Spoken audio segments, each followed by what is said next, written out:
সম্ভব হয় আপনাদের অফিসে এসে আপনাদের সবার সঙ্গে দেখা করে ধন্যবাদ। বাংলাদেশের গণতন্ত্রের আপসীন নেত্রী, সাবেক 3 বারের প্রধানমন্ত্রী দেশনেত্রী বেগম খালেদা জিয়াকে গভীর শ্রদ্ধার সঙ্গে স্মরণ করে আজকের দোয়া অনুষ্ঠান অনুষ্ঠিত হয় বিএনএসবি চক্ষু হাসপাতালে। এ সময় উপস্থিত ছিলেন অন্ধকল্যাণ সমিতির সম্মানিত সভাপতি মোস্তাক আহমেদ পেনু, অবৈতনিক সাধারণ সম্পাদক মোহাম্মদ মনিরুল ইসলাম লিটন সহ কার্যনির্বাহী পরিষদের সম্মানিত পরিচালকবৃন্দ।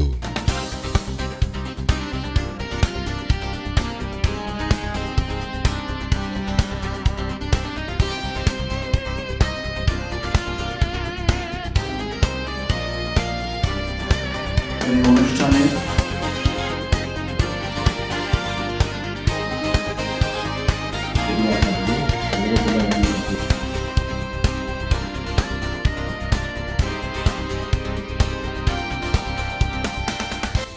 তাদের বক্তব্যে দেশনেত্রী বেগম খালেদা জিয়ার আদর্শ, মানবিকতা ও আপসীন নেতৃত্ব সুস্পষ্টভাবে ফুটে ওঠে। এ সময়ে আরও উপস্থিত ছিলেন বিএনএসবি চক্ষু হাসপাতালের সম্মানিত চিকিৎসক মণ্ডলী, কর্মকর্তা কর্মচারী, যারা অনুষ্ঠানকে সমর্থন ও অংশগ্রহণ নিশ্চিত করেন। পাশাপাশি উপস্থিত ছিলেন আজীবন সদস্যবৃন্দ, বাংলাদেশ জাতীয়তাবাদী দল বিএনপি পটুয়াখালী জেলা শাখার বিভিন্ন অঙ্গ ও সহযোগী সংগঠনের নেতৃবৃন্দ। এ সময় ভার্চুয়ালি যুক্ত হয়ে বক্তব্য দেন পটুয়াখালী 1 আসনের বিএনপি মনোনীত প্রার্থী এয়ার ভাইস মার্শাল অব আলহাজ আলতাফ হোসেন চৌধুরী।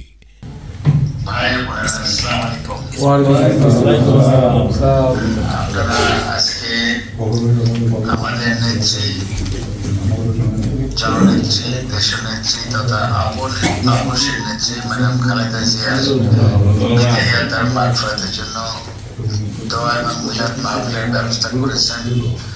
সেই জন্য আমি আমার তরফ থেকে, বিএনপির তরফ থেকে তথা আমাদের নেতা জনাব তারেক রহমানের পক্ষ থেকে আপনাদেরকে ধন্যবাদ দিচ্ছি এবং কৃতজ্ঞতা।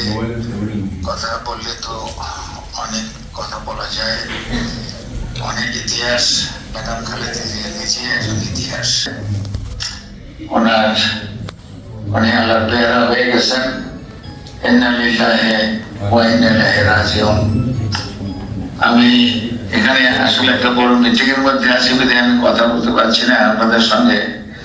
ইনশাআল্লাহ আমি যখন পটুয়াখালী আসছি, যদি সম্ভব হয় আপনাদের অফিসে এসে আপনাদের সবার সঙ্গে দেখা করে ধন্যবাদ দিয়ে একটা চা খেয়ে যাবো। তো আরেকবার আপনাদের ধন্যবাদ দিয়ে আমার কথা শেষ করছি। আলহামদুলিল্লাহ রাব্বিল আলামিন। তিনি দেশনেত্রী বেগম খালেদা জিয়ার রাজনৈতিক জীবন, গণতন্ত্র পুনরুদ্ধারে তার ত্যাগ ও অবদানের কথা গভীর শ্রদ্ধার সঙ্গে স্মরণ করেন।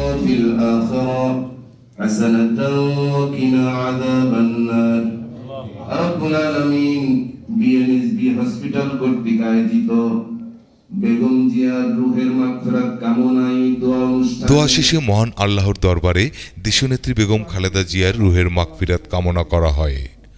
মহিলাদের স্বতঃস্ফূর্ত অংশগ্রহণেই এই অনুষ্ঠানটি হয়ে ওঠে আরও আবেগঘন ও অর্থবহ।